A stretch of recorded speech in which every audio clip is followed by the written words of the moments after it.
Well, good evening, everyone. This is the Wandering Yuki Cheese Cafe coming up, and I got a little bit of a recap that I wanted to do for you just for the heck of it. You've seen me cover enough pizza on this channel countless times, and one thing I remember doing in some past episodes was that I put together my own homemade pizza sauce. And if you want to see those again, then you can click on the top right corner. You'll be able to see the first time I did it. But you know what the truth be told is, I don't want to have that buried in the confines of a full episode. I want to keep this standalone, because you can get some good pizza sauces in stores, but if you ever wanted to make your own, it's not really that tricky at all. Anybody could do that with basic ingredients, and it's not even going to cost you a fortune. So without further ado, let's get started on some sauce. So, your first step to make your own pizza sauce is you're going to need yourself one medium mixing bowl, something around this size.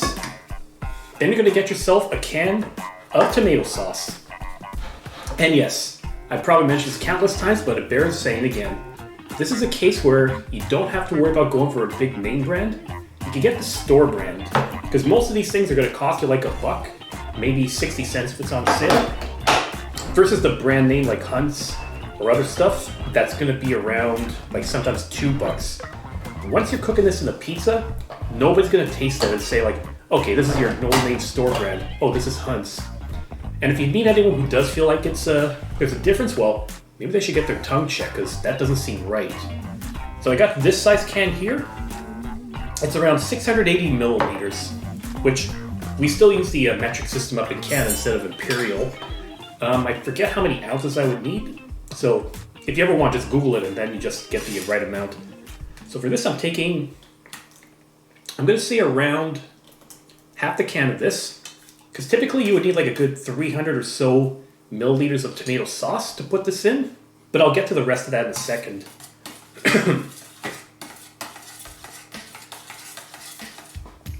Now, if you're going to be looking at the consistency of this, you are going to notice that this is a very watery consistency. When you look at a pizza dough, or at least you look at a pizza sauce, the consistency is a lot more thick. Like it's going to be spreading a bit more. And it's a very simple explanation for that. You need a thickening agent. So what you need to do with that is get yourself one small can of tomato paste. That's your trick to this. So open that up too. And then add it to your bowl.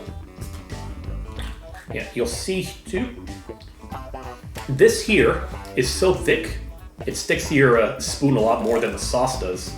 It's almost like the consistency of drywall mud. Like the right consistency. When that's done right, it sticks to your hawk and to your tape, to your knife.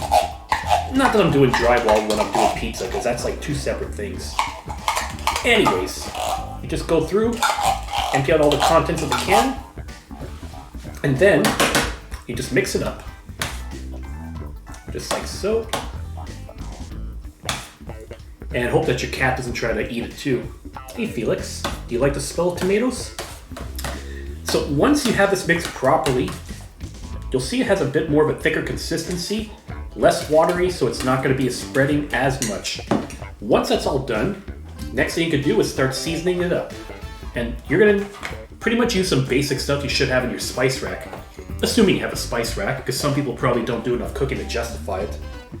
I've got my tablespoon here. And the next thing I'm going to do is... Where are you? Oh, forgot to pick it. Alright, we're just going to improvise then. So one recipe I found called for half a tablespoon of garlic salt, which honestly is not something I use a lot in my cooking, so I cannot justify buying a bag of it. So I'm just going to use regular salt. And I'm going to do like somewhere around the half tablespoon range too. Of course, the recipe I saw said that if you don't have any garlic salt, you just add a lot more salt to it instead. Frankly, there's so much salt in here already that you wouldn't even need to worry about it. Next, after your salt, it's just going to be some regular black pepper. And you don't need much. You just need like maybe a quarter of a teaspoon like this. Then you throw it in the mixture too. Nice and simple. After you're done with that, I guess you could grab your half teaspoon again, and you go for some granulated garlic. Gonna need around half a teaspoon of that too. Just like so. All right. Then next, garlic powder. Granulated garlic is probably the easiest thing to do instead of garlic powder. My experience with this is that it's crushed into a powder so fine, it almost like flies into the air, like, oof. I got fumes of garlic floating around now. So like a good, half of a teaspoon. If you overdo it, it's not the end of the world. Too much garlic's never gonna kill you. In fact, it's got health benefits. So they say. So I got that. There's a few more things to worry about too. So then, your next ingredient is gonna be oregano. This one you could probably put in as much or as little as you want, but your rule of thumb is gonna be around 1 tablespoon or 2 tablespoons of it. It's probably gonna be the biggest ingredient besides your salt. But what am I saying? The biggest ingredient is all the tomato in here. Usually I like to put like 1 heaping tablespoon in, then that gets a good flavor. There. Mix it in like that, then you're fine. And then you have one last ingredient too. You know that when it comes to tomato, they could be a bit acidic, maybe a little bit bitter. So a lot of good sauces, the way that you do is you just put a little bit of sugar in there to kind of take some of the bite out of the tomato. And that's exactly what I'm going to be doing. Yeah. I have a bag of sugar now because of when I did my apple crisp. Somehow having those cubes of sugar lasts me a while for pizza, but I figured if I'm going to bake a little bit more, I'm going to need this. So you're just going to need like 1 teaspoon of sugar. Now, for any of you who's like anti-sugar or is not so crazy about adding excess sugar in here, keep in mind that the amount of sugar you put in here is minuscule. And if you're not sure, you just have to look at your nutritional information on this thing, if it has it. One thing I've learned is that if there's no nutritional information, that's a red flag, it's not good for you. Well, speaking of no nutritional information, but yeah, you look at the information here, 1 teaspoon of sugar is like 4 grams of carbohydrates. And then when you do this sauce, you're basically using a small portion of it. So let's say, I want to say that I can make about a good 8 pizzas with one of these sauces. So that means that 4 grams of carbohydrates divided by 8, you're looking at like 0.5 grams.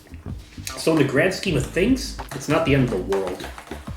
And then you just keep mixing this once it's all done. So just mix and mix and mix. And then it should look something like this.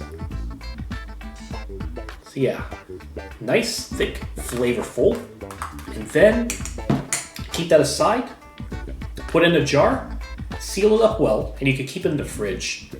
My suggestion though is if you're gonna be cooking with this and you take it out of the fridge, leave it out for a few hours, because my experience with this is that anytime it's in the fridge, it's gonna get cold, solidify a lot, which kind of makes it very hard to spread. Best time to spread this is if it's at room temperature, or ideally, if you're spreading this like right away when it's mixed. So there's your pizza dough, your pizza sauce. And you know that I still have half a can of this. So basically what this allows me to do is it allows me to double up the recipe so I can get a full jar as opposed to half a jar.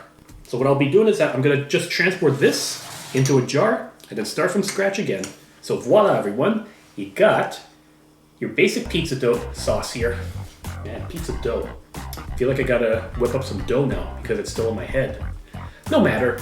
Thanks for watching this latest edition of the Wanner-Yuki Quickie Cafe, or in the Pizza Cafe too. So, if you enjoy what you see, just hit that subscribe button below and give my video a thumbs up. I'm gonna have a lot more content coming up too, so be sure to keep an eye out for it. Lots more goodies to come.